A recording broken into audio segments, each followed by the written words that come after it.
Artes Plásticas, el espejo del alma, con Andrés Bestarmayo.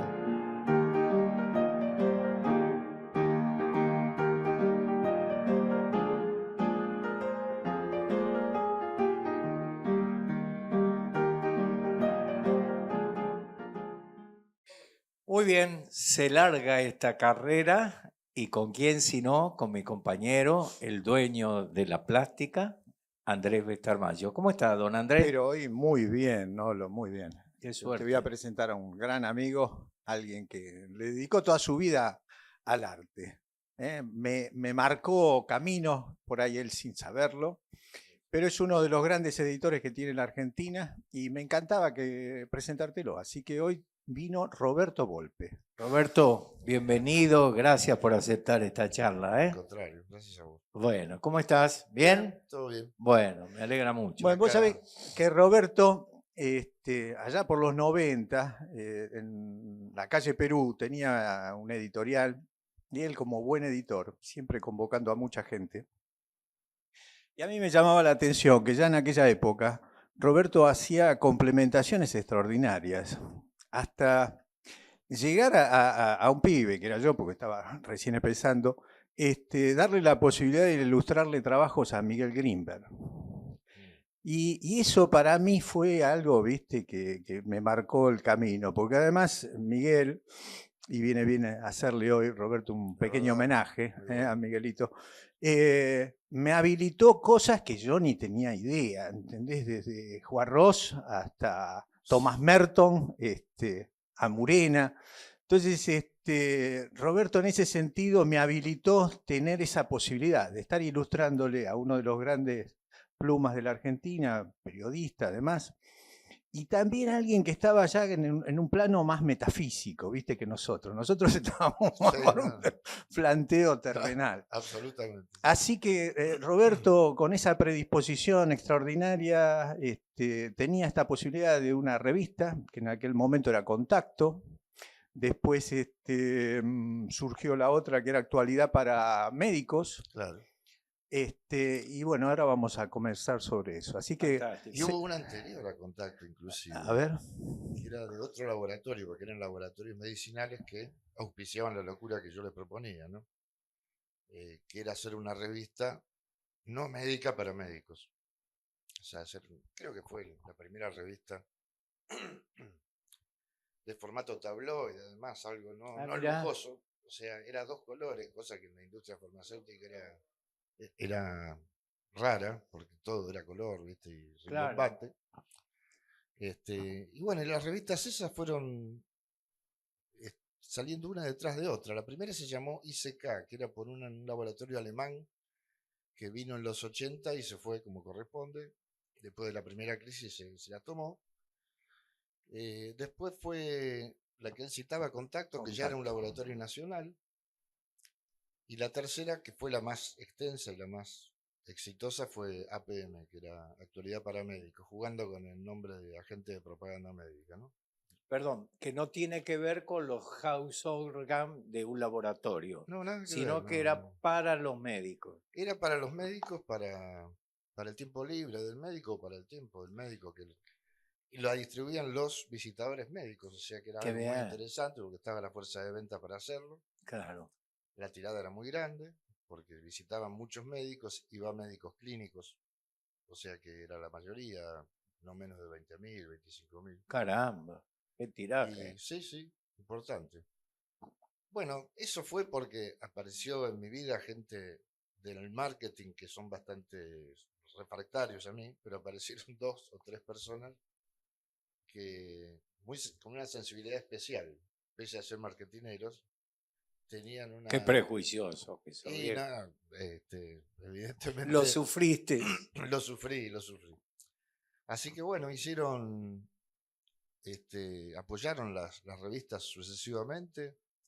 La última APM que te decía duró 15 años. Caramba. Y bueno, y terminó, según el relato, que ahora viene bien decirlo, por la aparición de los medios digitales.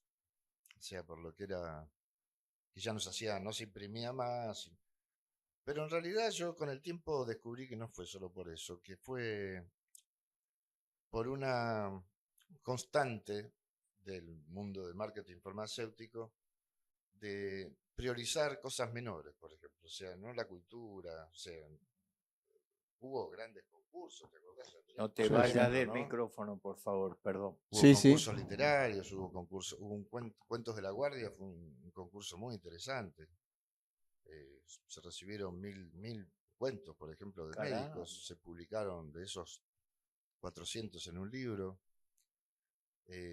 Hubo concursos de fotografía, o sea, fue una movida cultural interesante porque los médicos son gente interesante.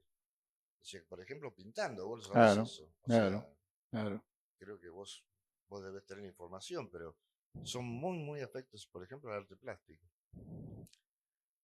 Bueno, así fue como la revista fue progresando. Pero yo me di cuenta que no fue por el avance de los medios digitales, sino que fue simplemente para simplificar las cosas. O sea, era mucho más fácil invitar a un congreso en Miami, quizás más barato inclusive, que editar 20.000 revistas. Ya en la Argentina había muchos problemas con el papel, viste, vos fuiste editor, así que sabés de esto. Priorizaron otras cosas, o sea, la industria priorizó otras cosas y así desapareció la última APN. Pero me gustaría que enfocaras más el punto clave tuyo, que era el complementar en cierta medida escritores con dibujantes, con pintores, con poetas, con periodistas de la actualidad. Hacías vos un collage ahí extraordinario y con mucho equilibrio, además con diseño de páginas interesantes, de vanguardia, así. Sí, Comentale a la gente cómo fueron esas ideas que las pudiste materializar, no fue que quedó solamente en un proyecto. fue muy interesante porque primero cuando planeas una revista decís, bueno, qué temas voy a tocar y demás. El tema es la gente que los toca, ¿no? Enrique Dredge, por ejemplo, hacía policiales, que también estaban ilustrados, tipo Claro, cómic, ¿te claro, acordás? claro, No claro. sé si vos Yo no o llegué a ser de él, pero sí, sí lo hizo Panoset, me claro, acuerdo. Panoset. Y Blas Vidal también. Claro, Blas Blas Vidal. Vidal, sí. O sea que había siempre un vínculo entre cruzar información y actualidad. Bueno, libros, en aquella época videos, hoy sería series, ¿no? claro, Eso. Pero bueno, sí, se cruzó mucha gente. Greenberg fue un claro. colaborador de la primera época. Con Greenberg teníamos una historia en común porque él fue un pionero del periodismo de rock. Y yo también, o sea, seguí atrás de la generación siguiente a esa. También trabajé mucho en el tema de música de rock y demás, en diferentes medios, ¿no? Ya como periodista, no como editor. Y o sea que había un vínculo con Miguel de mucho respeto porque había sido un antecesor de la materia. Yo había trabajado en Expreso Imaginario, por ejemplo, en una época.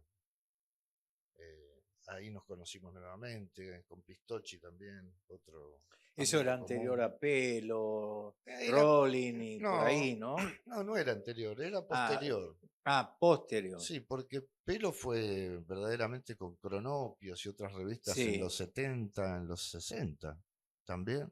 Ya habían aparecido algunas revistas de ese tipo. Y no, después vino Expreso.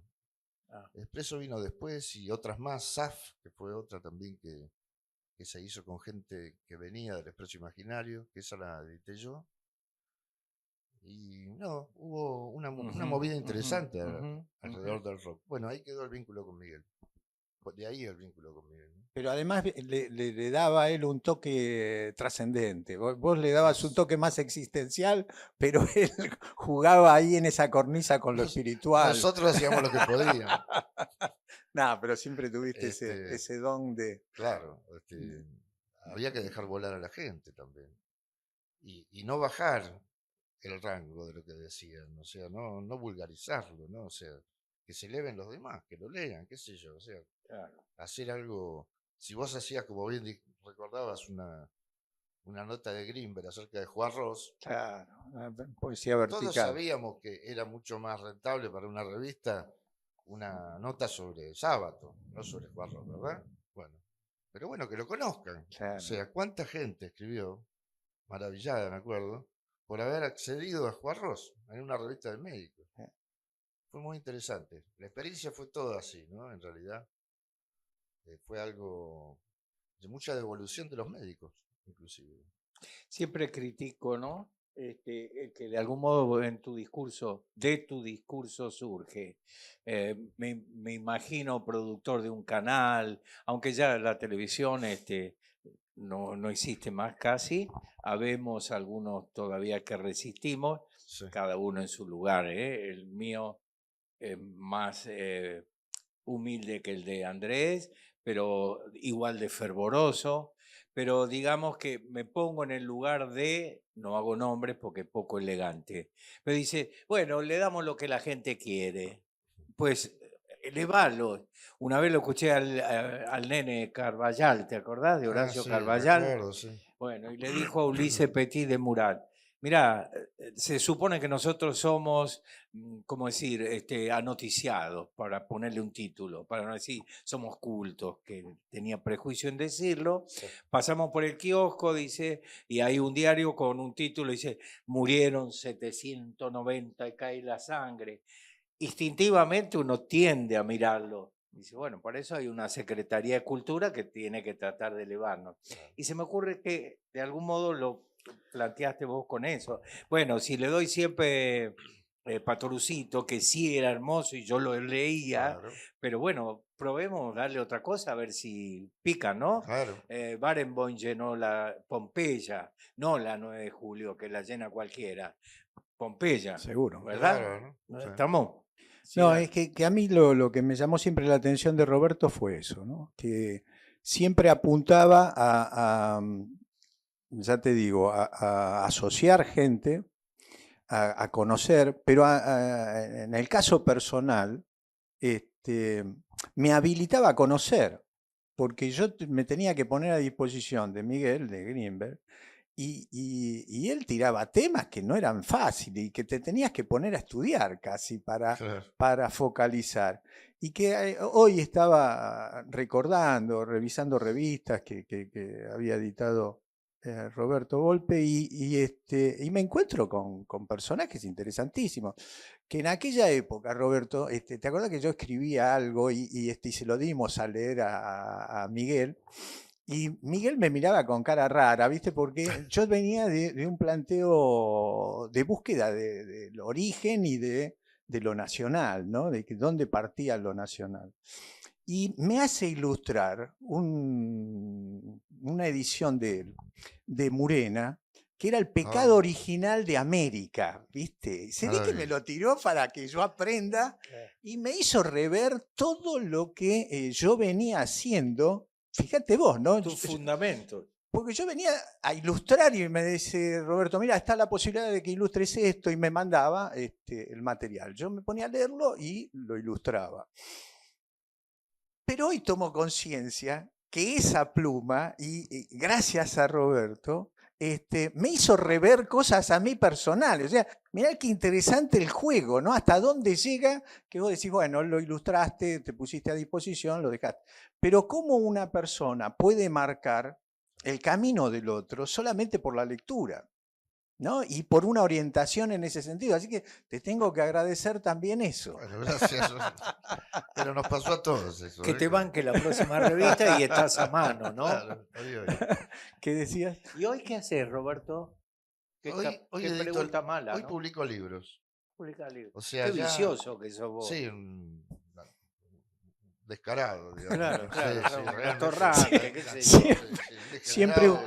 Siempre utópico, ¿viste? Porque en un momento como hoy, Claro, ponerte a editar claro, libros. claro. Siempre estuve en realidad en comunicación. Yo contaba que había empezado en crónica de muy joven, a los 16 años, por una conjura entre mi padre, que era periodista, y mi padrino, que también lo era, que era además periodista de crónica en deportes. Ah, mira. Y me llevó a crónica a los 16 años a hacer como bueno, lo que hoy se llamaría una pasantía, ¿viste? Claro, Bueno, hoy claro. seamos más modernos. Claro, En aquel momento me llevaron a foguear, me decían. claro. Y fue una experiencia maravillosa, porque el jefe de deportes era Villita. Yo no sé si vos te acordás. ¿Cómo no me acordaba de Villita? Estanislao Villanueva, un maestro total. Era el jefe de deportes. Haber empezado con gente así me marcó para siempre. Y además, ¿qué pasó? En esa época, Crónica estaba en el sótano de lo que iba a ser el Teatro Estrellas, en la calle Riobamba. En Riobamba, Ahí, claro. ahí funcionaba 280. Crónica en esa época. Y abajo estaban los linotipistas. Sí. O sea que conocí, por ejemplo, a leer al revés, el plomo, porque íbamos a corregir lo que escribíamos. Era una experiencia para un pibe de 16 años, ¿te imaginas? ¿Y por qué fui gráfico después? Y bueno, ahí está la explicación. ¿Por qué terminé en comunicación y en periodismo? También está ahí la explicación. Y en Villita, el concepto de la autoridad buena, o sea, el tipo duro, pero tierno, cálido, que ayuda, ¿viste? De ahí creo que me empezó a gustar más la gente así que la gente acaramelada, digamos, ¿no? Clarísimo. Sí. Rigor con ternura. Hermoso. Así el ejemplo de él fue el que, bueno, yo traté de seguir con mis empleados, por ejemplo, Claro, ¿no? A través de claro, los años. claro. Realmente me marcó Villita. Él no lo debe haber No lo sabido, supo. pero bueno, no lo supo. A mí me marcaron Beto Devoto, Cal Quiquín, que hacían cine, estoy hablando del diario El Mundo, Edgardo Damomio, Horacio de Dios. Claro, yo iba, todavía digo, para el que me quiere escuchar, que no son muchos, vos sabés que yo, te dije, empecé a los 14 en el diario, entonces era cadete, lo que era cadete en Claro. ese momento, llevar las cartas, papá. Yo estaba en Diagonal Norte y Maipú y nos mandaban a Río de Janeiro, a los talleres. Y yo iba al buffet del taller, no al buffet de los empleados. ¿Y por qué me encontraba con la magia? Ahí estaban los linotipistas, los tipógrafos, etcétera. Maravilloso. Y tengo todavía acá, o acá, para mejor ubicar, el olor, vos me crees que el perfume del salame, Horacio Dios comía todos los días un pebete de salame y queso. Yo tengo impregnado el perfume de ese salame, Muy extraordinario, bueno, ¿no? muy bueno. No, y vos sabés que hay otra anécdota interesante, porque surge la posibilidad de hacer otra revista para Sidus, que era la ¿Está empresa. permitido hablar de eso? Y era todos, creo, ¿no? Sí, para todos. En una revista que también era para acceso de médicos. Y me dice Roberto, pero bueno, tenemos que promocionar a unas pastillas muy interesantes para los hombres, que era Magnus, era en ese momento. Era el sildenafil. No sé de qué están hablando, pero tengo una leve idea. Yo también, algo supe de Tengo eso. un primo que tiene un vecino que tiene un abuelo. Exactamente. ¿Sí? Y entonces me dice, ¿no te animás a hacer arte erótico? Le digo, no, yo no me dedico a eso, Roberto, pero ¿cómo voy a ponerme a... No, pero vos tenés una buena... Así que el señor tiene la colección más importante de Andrés Bestar de arte erótico porque fueron publicadas en la revista. Mirá dónde me lo llevaste al Tenés que hacer una nene. muestra sobre eso. Mirá dónde me lo llevaste al nene por malos caminos.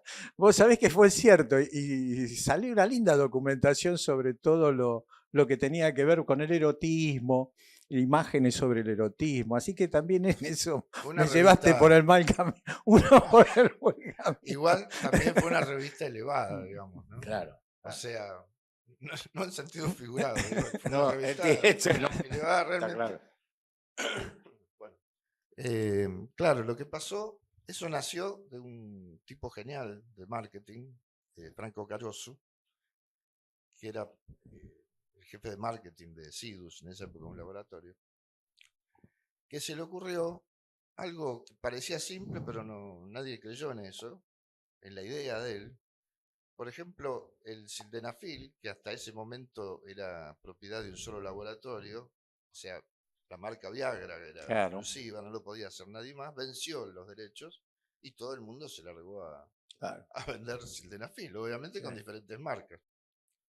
Pero todo lo empezaron a llevar a los médicos sexólogos o urólogos, por ejemplo. Y Franco tuvo una idea genial, simple y genial, como todo lo, ¿no? Cuando un hombre tiene algún problema, no va al urólogo, va al médico de él, Claro. al médico clínico, al médico más amigo, digamos, al Claro. que más consulta. Hay que ir a los clínicos. Y así fue. O sea, él cambió el enfoque y ideó esta revista con una gran tirada también para ir a los clínicos, no a 2000 urólogos, sino a 25.000 médicos clínicos. De ahí el éxito que tuvo. Claro. Y fue muy, muy interesante, una experiencia bárbara porque convivían sexólogos muy conocidos como Hindin, Kuznetsov, Claro. el papá de... Sí. De Andy. Me voy a olvidar, Zapetti, por ejemplo, sexólogos muy serios, que publicaban artículos de tipo científico acerca de la sexología, y eso mezclado con artistas como Andrés, con periodistas que escribían sobre cine erótico, por ejemplo, y con Greenberg. Claro, Greenberg también claro, escribía claro, sobre claro, erotismo ancestral, claro, cosas maravillosas. Fue una Qué experiencia esa riqueza, revista, ¿no? muy linda revista, se hicieron muchos números, creo que fueron 50 revistas que salieron en el tiempo. También esa tuvo más, se extendió más que APM, por ejemplo, siendo el mismo laboratorio, se extendió más. Inclusive siempre amagan con volver a hacerla, porque saben de lo que fue el resultado de la revista esa. Pero bueno, como ya la marca está impuesta. Claro, claro. ¿Eh? Bueno, Ah, vamos bueno. cerrando. Bueno, por eso quería que lo conociera la gente, Un que lo encanto. conocieras vos. Y alguien que le dedicó toda la vida al ¿Dónde está arte, ahora a la tu cultura. editorial? ¿Cómo? ¿Dónde imprimís ahora? ¿En qué zona? No imprimo yo. O sea, yo lo que hago es publicar, edito libros. ¿Editas dónde? Edito libros acá en Argentina, se distribuyen en librerías, normalmente. Bien. El sello es Fripp Editor. Ujú. Se llama así, un homenaje mío personal a un músico que admiro mucho, que es Robert Fripp. Ujú. Se me ocurrió usar el nombre de él para el sello. También hay otro sello que es Instituto de la Caja, que fue un sello que usé para hacer, ¿te acordás, Andrés? Vos lo debes acordar, la caja de Pichuco. Claro, claro. En el 85, cuando se cumplieron 10 años de la muerte de Pichuco, Raúl Perrone, el director de cine hoy, pero en aquel momento caricaturista de Tiempo Argentino, después de Cronista, ¿no? Raúl hizo un trabajo maravilloso sobre Pichuco. Y luego otro sobre los Beatles también. Beatles a mano, que fue la segunda caja. Eran cajas con ilustraciones. De ahí nació el tema. Qué bárbaro. Bueno, Sí. Roberto Volpe, ha sido un encanto conocerte. Igualmente. Te vuelvo a agradecer que hayas venido. Mirá, y me cerrás, yo soy fana de Pichuco, tengo todo Pichuco. Gracias por haber Te venido. debo una caja. Bueno, ojo que lo anoto. Por supuesto. Bueno, Andresito, un gracias. abrazo. Nos vemos. Nos vamos.